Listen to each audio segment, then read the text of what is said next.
Welcome to Toffee TV. It is the 3 talking points from Arsenal 3, Everton 2 at the Emirates today. Like I said on my match reaction, really frustrating result from our perspective. Stats wise, it shows you how many attempts, how many chances we had. Leno for me was the man of the match, made some big saves for Arsenal. But frustrating, and they've won a key game for them. For us, it's another failure at a ground where we haven't won, 24 years, and that to me is embarrassing as a club. And it was an opportunity today, I felt, to try and put that right, but it hasn't happened, and we have to move on from it. First thing I'm going to talk about is our defence. You look at it and go, where do we start? But you can't concede 3 goals away from home and expect to win a game. Not at a place like Arsenal.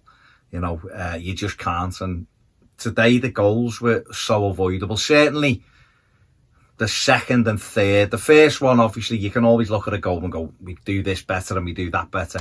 But it was a lovely cross and a nice finish. But the second and the third goal was so avoidable. And we've got to get this out of our game. It's creeping into the game. 2 poor goals to concede against Newcastle. 2 poor goals conceded against Watford, and 3 poor goals conceded today. Even Benteke's goal the other week rolled under the keeper. So for me, issues there that we need to quickly iron out.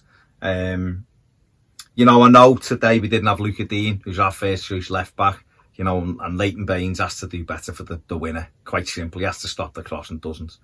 But Sidderby for the first 2 goals, certainly the second goal, it was key. Not the first 2 goals, but certainly the second goal was key moments in the game. The third goal, he didn't get close enough to Aubameyang. And I guess that's why the question marks are over Sidibé, whether or not we buy him. I thought he had a really poor game today, both defensively and offensively. Made a couple of brilliant tackles in the game, don't get me wrong, but big errors. Wasn't a force going forward, which was disappointing. So obviously, Luca Dean comes back into that side, but the right back area will be something that I think the manager will have to look at for next season. We need probably better on that right hand side. And today, defensively, we just weren't at it. We've got to get that steal back and make it difficult for teams to score goals against us, because today it wasn't. Arsenal have had 9 attempts and scored 3 goals. I think 4 of them were on target, and they've scored 3 goals from it. So, we've got to close that ratio right down. Second thing I want to talk about is the right wing, building on from that.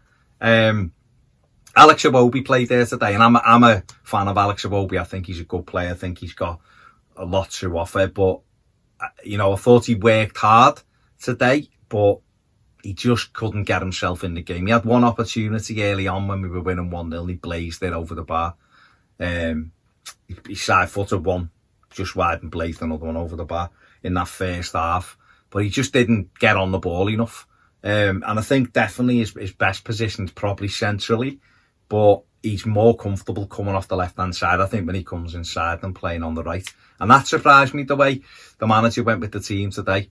Listen, Champions League winning manager, he knows more than me. It just surprised me looking at it, because I thought he may go with Sidibé and Seamus Coleman on the right, and then if he was bringing Iwobi in on the left, then fair enough, but he didn't. And I just don't think, I think when Iwobi's played on the right, he hasn't been able to get into it, and today I think it was another one of those things. But it's an area that we need to look at in the summer, and I'm sure they are.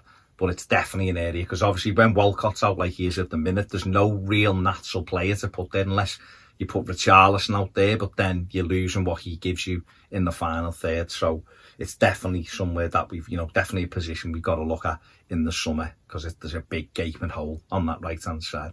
And then final point from today was Andre Gomes returning. It was great to see him back. Listen, when he done the injury at home to Arsenal on the 3rd of November, I didn't think we'd see him again for a year. It looked that bad. When players are turning away, holding the face and looking away, it's you tend to fear for the lad, but he's come back brilliantly, unbelievably quick. He really has. And it was just fantastic to see him back in that midfield. Listen, for me, Everton's midfield's poor. It really is. Schneiderlin is all right up to a point. Sigurdsson's legs have gone. Fabian Delph hasn't been what we hoped. That's not saying he can't be, an important member of a squad, but he just hasn't been what we hoped. We got Jean-Philippe Gbamin, we probably might see in the last few weeks of the season, but we've not seen him yet. So Andre Gomes is key for us in there. He's the best player we have. He caresses the ball, he switches it right and left, he can carry it. So it's massive to see him back, and it was just fantastic on a day that's been really disappointing. It's great to see Andre Gomes back, and hopefully he can get fitter and stronger, and then start to improve that area of the pitch. Because if there's anywhere that tells you that we aren't improving, it's that centre of the park. We need Gbamin back, we need Gomes, and we need to go and buy another midfielder in the summer. Maybe someone like, I don't know, Ibrahim Sangaria to lose, someone like that who's a powerhouse in that midfield who can really give us some physicality and actually run, which is quite a key element of Premier League football. So great to see Gomes back. That's it for my three things. I am bitterly disappointed tonight. Fair play to Arsenal, but from me, I am bitterly disappointed tonight that we've managed to throw at least a point. But I think I'm gutted we didn't take the 3 points. But there you go. Give the video a thumbs up if you feel like it. Check out all the match content. Sub if you haven't already. Otherwise, see you later.